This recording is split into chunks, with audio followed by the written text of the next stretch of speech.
كمان كلام قلت انت غنيني نصورة مدوتاي الله كبه غني الرحمن المعبود بالحق بسم الله الله اسم الجلالة كبه باني هوني باتي nga حق na bani adanga nadi Allah kebe ne mallo gonte ngani ado ne makara kare tentunka rufunu tamido kabu kalmanu nakati suratu sama Allah da du tigaire sura nyimu ko be na gandu tigania idu bana benike suratu fatir wano suratul fatiha gano suratul saba agawa kainia tige ngalla dangani al mustahiq lil hamdi abane holi lahu ma fi samawati wa ma fi kenya cigaga alfun dollar mulonai oranga da ho tiga den alla den no gonya ranga da tiga tikebe angara na wariti siroye be konda ken siroye kinai konda kenji kurai konda ken mo gonya ngada Allah fama bikum min ni'matin fa min Allah tige ngalla dangani subhanahu wa ta'ala Allah kebe alladhi lahu ma fi samawati wa ma fil ardi ho na gallenye ho ga kammu ken gondi ho ga nyi nyen no gondi ken na koy komen hana hontam magade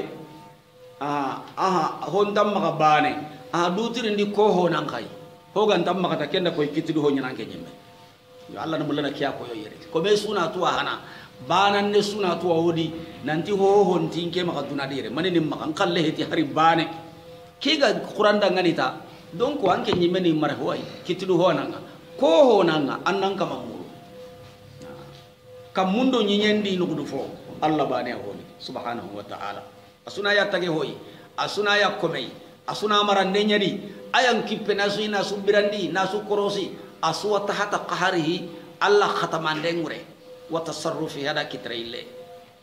sukan nenta komeda ngani wala hul hamdu fil akhirati ati ganden na Allah garaka arjana dun kono ngana irono wal janna ido Allah ci ganden nyallo no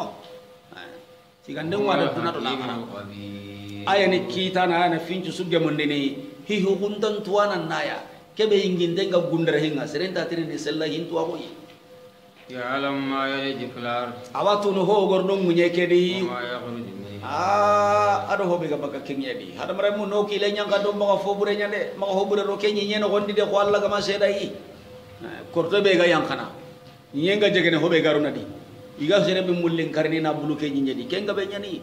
le bene be kanunga tulumo sini ni ndigi bulu hobe ga bulu ni ke nyedi bulu ndano nga simana hari Allah ma seda yi Allah subhanahu wa ta'ala ti ho garuno nyendi ho garuno nyeke no gondi ma yaliju fil ard ma ho bure radi magalla kudenya de ho garuno nyendi Allah subhanahu wa ta'ala watu ho be ga bakkan nyeke no gondi kamane ngagatu ko men na du korosi yanjilu min as-samaa ho go yang kana kammun kadi ato ko ngadi ma yaruju fiha ado ho ga sette kammundi gelli khiran do gol siru ado yonki siru no kentana Allah ayani hinna na al-ghafuru ayani yambana nga ghafare nyana ko men nyuno gononga wa qala alladhina kafaru soronti ko men ko kafirna iti qiyaman tarno inanto gana karawo gilli iti kenni se ko din tay khafo ya ganyana qul bala wa rabbi Allah ko kundo itano ko siki qur'ana di suratu yunus wa wano ti ako suratu taghabuni ada asage ke digame nan kuna ti qiyamal liya ti yobo qiyamal liya de kuna tin kamanga ada nabi nyamari qur'an de tanu siki an kuna ti qiyamal liya kallem palle uluye nyana ho go koni nan dawanya na do uluye batte wano ke nyana de sakai maka sakai la tatiyannakum alimul ghaib ma huqintu anangara gai Allah awa qiyama litina gai kamane nyi me warni biran kamma ke ngonya na koyi la yajibu anhu misqal jarral la nyiranta mo kai fi samawati wala kamun no gondi amanya nyen no gondi wala asqar min jalik amanya hobe gal lo jarrab bakenga amanya hobe gal qorakenga illa fi kitabin mubin ganta kenjo sante ga kitabe de Allah no ko ngabang gante patam pancinte ya ayyuhal ladina amanu wa amilus solihat ken ka hanna sunya nyimmen ne qiyama awulle nyimunga de hobe ayo wani ke kuli nasrun to gani baraji gollu mo menu ga tongondi na golli surun golli mu'mina ko nokondi ulaika lahum maghfiratun kun kama no ne khafare ngida wari wari ko me duron ta kinyana Allah koyi tinge kinye kallendi ki araga junubu suntai ta ken kulle nya daga ide kemna muga Allah ide ka hobe ga bire mu'mina wadi nan kara mu'mina gudi hari no junubu no benu ga kara iki Allah ni khafari dangani qiyamam ko tayini junubu no nyampa sada ga junubu no nyampa na ni sigindandi anda kenya kewanga anna sigai ana yam bandangani mu'mini nyani kamane ni junubu non kafari dangan na kafari nyangeda ani tugi golli surum baraje ngani ru aljanna na gondi ulien na hanyo gwani ke ulaika lahum maghfiratun wa rizqun karim kun kamanno ani yam paye ngida Allah bai hibrenchu yam pana wori jaga siren kabira ken aljanna walladhina sa'u fi ayatina muwajjidin ati soro kube no ga sa'u kube no ga golli ike Allah ayanun nakarinden di kutanden di ni hankandi sembendi marendi titri guma unkoi nanti Allah syariah nun tanyana Allah nyamar un tanyana ikunyi menu ga maga muajizina kanyang nyani sere suni kilen to kedi de kagumenya hetanga angana ni ballangka kedi nanti ko bentanya no kenna maga nyallang kalle de nanti gyane kagume ngya ga ire antanya mayana kare sun kiendi nin kenne ga to ko ire antanya amma dunya honne koy anganda dunya nei anyi dugana Allah kallen nandangi anya hedi misidan kanan ken andi game ga jarane angana hedi no hoben tanyana kenna nyi amma ganya Allah kalleide amma ganya faren kalleide anya Allah ga baraya faren baraide anya hedi do bugumenga angana iballa de bendiya anke nyaga madunge ho yan tanyana angana bara hobe ken tanyana ang madunge ho ya kan tanyana angana iballa hobe anya Allah baraya faren baraide Allah kallen do faren kalle maka sigi ken kane nan tantanya nan kiya minki agana ko minya agana dungai Allah ga dungai faren dungai si dinan do nyamarai yo sirebe no go ili ngundi sagonya na nyinya ren kam jamanu do de bundo kanun ndo bremo gondi i kunyi mema kai kun kanyang tajani igana to ko be seran da hibakadi ina da wa sala ge to munya de ka langkome ge ande aya ga madungai heran ta ide ay no go sene da ya so wadu to mu he me ilfayan dungai de daga ko de bumenda na dungai rago konjayenda fulana ana kibari nafkari fulana ma otto unta maga de me ke kibari na ya maga de adi imo ko ndambe su ili fokana ene nan dunge anke kada simman kanya ba Allahu akbar wajahum mirjin ali Allah subhanahu wa ta'ala ti kama nuga nakara kundi matubi yangang kata na kunya da alimi ama mante adiginte jana ba yangang kata maneo Allah kan do silamen untangai ulaika lahum wajahum mirjin ali kunya ni yang kata ngida ngana mirrijizin gelli yang kata azab yang kata rijiz kayna ganati Allah de rijizu ngari kama yana azabullah kenni yang kata paswai alimi agadiki wori jana wa yang kata ke ka hasonga benya honi benkuma hona atide honi bin qore honi hanjalo tayeke duru honi jimulle mulle mbane angati namboga di nandege imbendi honi nyantunung kinyende honi sama kun chopinde jana bayang kang kata pasong ka penyen koy rijis laza kusuni yang kang kata hasoi kenna gelli yang kang kata pasoi ken digintenya ni na warallejina utul ilma ati soronga ngarni to awanga kine kubenu alleji unyira ilayka min rabbika kunga honga la kebe ga yang kakatta nganangirang kamanga iwatu nunangariti hakale kananti kenya ni tongo kenne momena ahal kitab ho gani hakre silgume surtout kitab saman ton to awungo kubenu maga agana qur'ana qara kun kam bane kunga tunun nanti keni tongunya giralla ya nabi nyimme nyani aga ina ke wahaya na ko be qara kudiga ubenu ko kudi serandiga meide alla ndiga munyani kunna walla nanti keni tongu hari intado hillo ragana wa yahdi ila siratil azizil hamid kunga ke qur'ana walla nanti ke kandande ni kata tungkarani ndana ke killenya ibe galla murnu anga kitati killebe Qur'ana na Kenya ko inanga Allah ke be gani tige tungkanga wa qala alladhina kafaru soron kahir nonti hal nadullukum ala rajulin yalo ndaka kanda na sire kama ure no wonta sire ko inaga iba kengo ka khibari ni jamujjatum kullu mumazzaq gelli khaga na kuti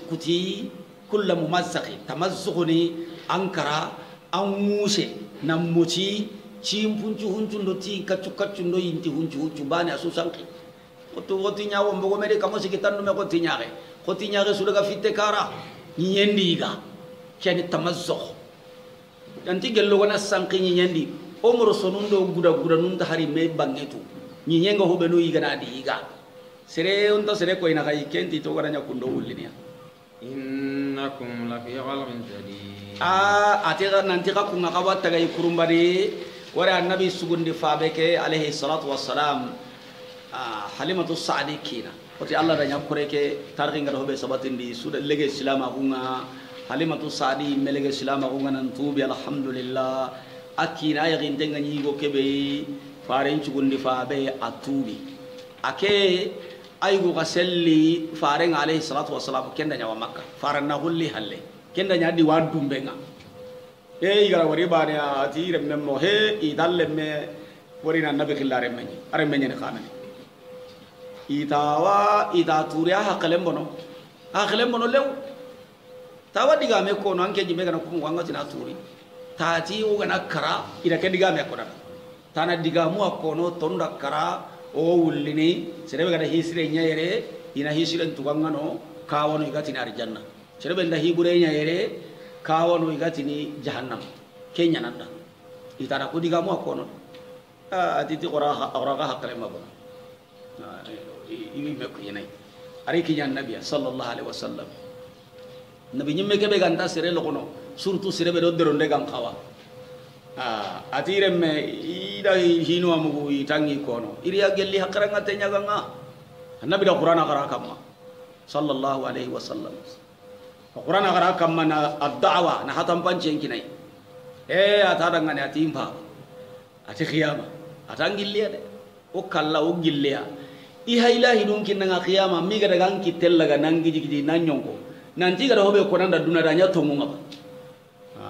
dai go se ke tellaga nake ko nanda ko atim pa kan ki tellaga mo hobe qiyama mi ga anki tellaga kundu ga nangi jigidi nanti sike mba banga hobe ko nanda duna danya tongu ngaba adi tongu awa iga kilenga diangani ki tellaga qiyama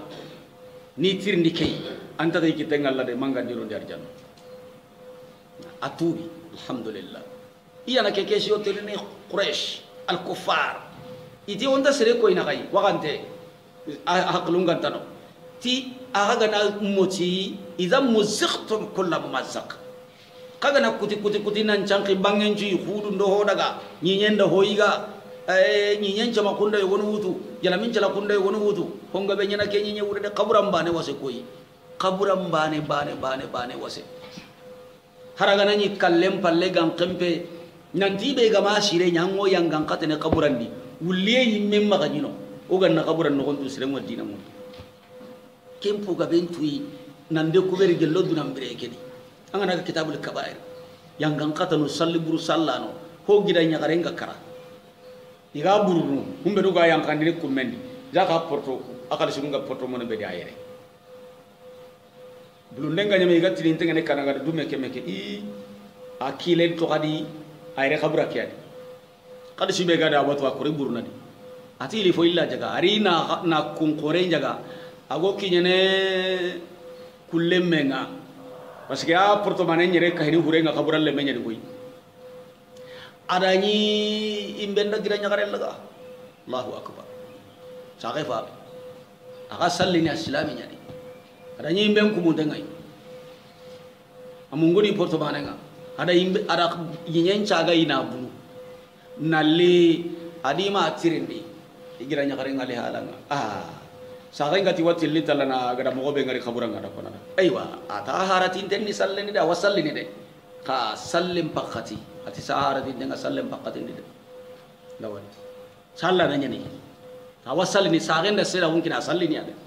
kaharatin tenga salli haqqatin hotana aga hoyira aga kaburan di kundua kenta jakka nya bagandini aga yile nan daga kaburan jaga gokki ne hurenga idani surumeng bartin tenga khanenga nan doppe akana nyen be ngol legane hotana kuntel hiju nyai idaga hiju nganan chage isa gante kalenda horagi maka killendi ina akasanka dari kallenga raga debebe ini karun cigindi serba no kada karun na golinya nyoko mutu kedde be dum ko no maka o ko ani alhamdulillah o kana nyati baraje nga be gati sereng karata kasuna giri kana kaburan coko kana furungol lunda bari sereng kana karam maka no ko yo wanyi men kipane ko man nakali sunu magandi i hakke be daga dome ida golinya nyoko mutu de be dum ko maka na kaburan coko na bu i mungu sakadi bane kunca i golinya nyokke ko kaburan no kondi igara dore nyilla ita imasang kidai igara dore lai ay wayti kada golenya nyoko wandi yoku nyano ndagi kini iti bani manke de hota ni kumme kya de kore kada bagandi ito da bulai awai o masal korona jago ira ni suru mengai igiri tan ka hay dunya mari kini ka suru mengai imbenga kaburanga suru mengai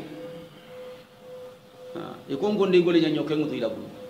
amen jange be yada ga do me kengari kenya daga yakake na tirindi aganda sirno hobe halle bo be ganya ga karam hobe ganya da konada aywa tiga hibane be tay atalla ko menya na basalli ni abdina ko menya na wada kai atika kena buru khore be hamaka na bureke kite mako ati jula yo wa nyiri ni yankai jula ke yankana e jula ke talagare re kallenda kita aya maka yere jula ke karaya maka yere ke jula hulani atanga to ati yobo ata karaya maka yere agurun kinyandenya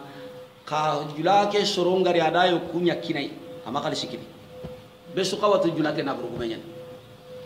yo kugo ni bedu kan pirti parta ara kun ko ni kini ko ayo kunne ko ay aku dinni ko asa ko sirno ko ado ko wal gelli ma kan cinwa gani kana bure awati gelli ken dangi halle kana ga nyabban nan ike sondo men cikkante ngade igo ke ana bure awadi khaburandi ko ne Allah yinginte nga hinu nga koron tele ko de salle ke do sume ndo hiju ndo jakka agam me khen kamma no samba kenyan angkara bani anno samba gadi Allah mbatte ke no samba kanga anta hari bane suruna andan kisini hari khaburam bane wase honta na wari aga kara i daga ni iga kumenja ga ina burebe ga ire li foi na récupérer daga iran tanya idani sama ke mucine sama kelli da sama kenya in kollan yara kake na konni aga ne den kabo kumende khabran igama buuse de ida dore nyille ina buluta direngo sike ay ke hoti ati ho wali hinu yere aji bandi da yegonu sagara jaga kali sinto kadi igama sanqitina jaga o masa jo kada jaga kada keme kali sokore idani hure samandin kadinkari ya hana mantenga ina sereme kabura kedi ko cheni in kollo ngala ken kabura mbane wasi gan kawakan Allah hari uliye ganta kadi sakuta ka kallenga nanya uliye ngananya o mungunu khaburan khibare nga sirebe ganyi khabura nyanga katampo hodi am mungunu kenga mamba'athana min marqadina suratu yasin butu ngana timi kemba ne toge nga mungunu khabura nyime problem unjui onyi ko be di kondo girindi Allah gan nak yaman ne ondo dangani korno jikunu sirondi yere koy ono jikunu sirondi yere qiyama mekhen taron wal janna antaron wal janna di illa nafsun tayyibah angana yiruna al janna di kenda nan senoa junubu sultan kilena kat kinna ngandal war janna Allah gando senondi na aftara Allah kajiba keda garing kutuna sakalla kama ambihi jinnatun iti ay garam kutu me turunya nay yaido Allah nabi nyimme nyai de amara gare shit Allah nan to gana karwa gilli tikinni gare ay kenyi me turunya nay akhiranti mo konni walladheena la yu'minuna bil akhirati Allah subhanahu wa ta'ala ti ayde kundum bede garante he hakranga te kantai kasre be nugan ta to gonni ti la garalli ngata ila ajabin wa dalalil bayyin kunga yangang kata di ibreni yangang katanya ikoi kahirin ibreni yangang katanya kahirin na sangkita horenya into tumana itam pinte tampie ho anga mirini anke misikine antampie ke angana kahirin bannan tampie takani tamui magalla nyaga anke misikine hari tampi bane ke kinyana anke mbega nyaga memurno wira gantam maga to gantan tan dinan gamma kahiri banna tungkanyugu presida khore ke di banna hunde tampie bega kamanga na tampie ke 1% indaran kamalla taw maka natiya koy Allah na kuti sire ya ke maka budia la yaqrannakum taqallubuhum fil bilad idan ke daga nalli ya ngan tabiyo nga awake gardu ngada i banna gumpai tampi duro yen ibrene yang katanya nama isyat lahumma isyatan dank wa aida kadi sangkunta ko nyani sangkunta ko bireran tanya na lakahiye to ambara ko ndo dinan tanga gumbire kellan tanya na lakahiye kenni gelli duradi yere na أفلم يروا إلى ما بين أيديهم منون تنغرني با كتي ما غري كتا هو بيجي جمنا وما خلفهم ado ho begi halle bange من السماء والأرض gelli kam mundo nyenga sigi banjong ko itenga hakke be anna hay ken nan kane anna nyile tirimbe ne ampalla ko itenga ni karabe anna hay kam mundo nyenya nya nga kebe kala keti ma hay indi inna sanaqsifu bima al-ardi ando kanu ona tumminde nya na jurtande nya ti ho ho ganyi nyeke kamma ho hay nyen kamma andi ki Allah kadu sogonu bane ina nyen bagawure asure ni nyen na munyi sogonu no gonde asuna yang kana tegai ho banya kamma bada kinna kamane maka sogonu bana ngolle ho hay nyen kamma nasu toni na nyille mu'minai ya kan ta khida munyena kamane ti bega masa wa Allah kalle nanti kallem palle wulle gonyana tan nan cigi dunanga dunano ko sigian an kane hay daga na kara be gam palle an nyille tirimbe nan nan jonko inon kai anna hayde anya ga ngara ho ho ngari wore haramare benta no kulate walla kaga ni ke Allah kanu sogonu banendi ina kencu ya khande nakhsef طيب انا اغوا كتاب كبار جدا تدي تو نون دمبه ara koy Allah lema gisam be koy kusuna kitab le kabair no gonya di al imam az-zahabi anda dabari al imam az-zahabi awanu ngani ya garin qase nyani banna gore banda ya tere ko na khalisin kita daga tere ko bo ina bati badin ka sigindi kebe khalle ngani tere ngada ko bai ado ya garin qase go angi ngani ya garin qase nyogo bupine komponne musiki adi bati ma ke sigindi nan dugutai patorno iga dugutai ke tabati manganya me apenjiri kuranu marse asu ida hagare aga no nyala na batulano kudo tonjo ngakane doke yala keni ke paradi keni ke igare ken kara iri orang kase ke kompenga karanga pasika kompen nani yenya ati ko honi ke ti orang kase gua honi ke iti kenta kawam bati make karanga ke bati ma gore gundu ke dan ke batarang kompen ati orang ina kara ina baguno ida katara pala gumo liti na aramas na goro na dengan tin homo nyino kenda ya garin kasem buwa daga yala garin kasem garin ya kompentano harabate ganya kammo ko idi kebe gada kabu me kya lilen kira tati anda ko ko bega ida kala asigi ati Allah ike ke banyere kan ke nyere de la ke banya ko Allah ni kompen karana denge na wutu na denge ike ke manyere hala an kanyi minna an ke nyere de Allahu akbar Allah rabati banyankan dereti asuya kenga bati manyanka kumme kama to ka batende amumi agada garin kasen kompen de gase mo be aga bati banyanka kun lillah nya Allah rakkume to nyangunde wona wara koy angana ncembe ndam poguma ko kya koy ncembe anna burguma hunda anna go yakhel lagay na go kal lagay khalis ko gabe hadi le miskini gabe hadi yakum pay magai gowe bananu nyahoni de bendi nah طيب طيب Allah baken da bari ken akra sirgu mu nyanda ki amati khairi nge sirebe wala lingente entalla nangara indano ndanka palle mo nyana akla sirgu mu nyi maka torande sirsu maka torande andan cegu ma gon ko yibane ta cegu ma gon nyakko intenna dunadi sasa kenya yang ngata no kam anya ga mbay misigide gabe ya garin jirungi maka yakhe dan to ho ko lemana igu nyan jangana ti ibitu khabene yogo wade ay me yakhe kele bina igon taranta hari bane bakani hari bane Allah kala tara ko abang ke maka taganyi kan dun jorono nanyira munyang qiyar le munjara Allah fahan gati mustarihu wa musrahu minhu anke ngana kara kota be ke miskide da dange nyatimi ana gambare ndi khamene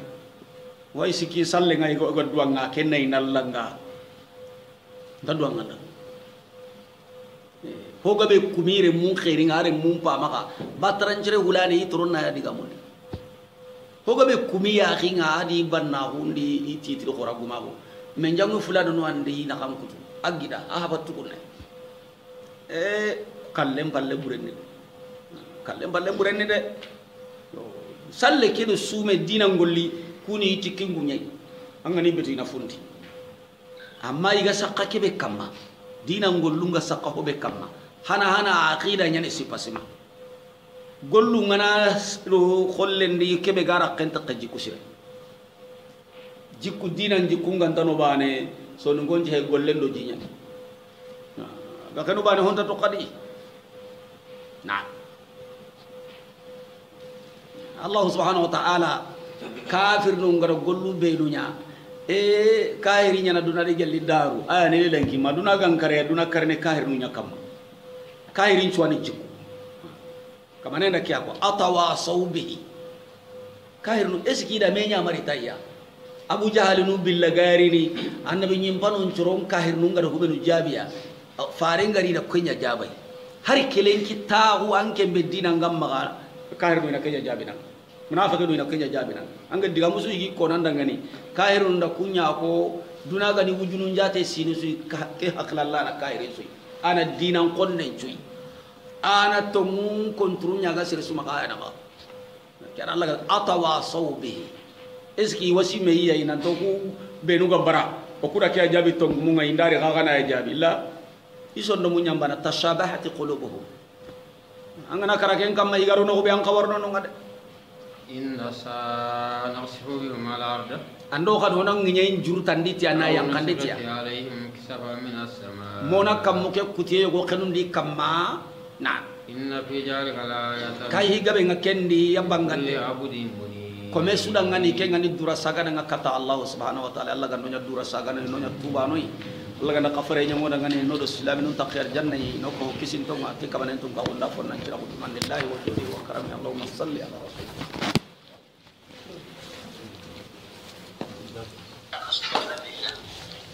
karena ini yang mamperanga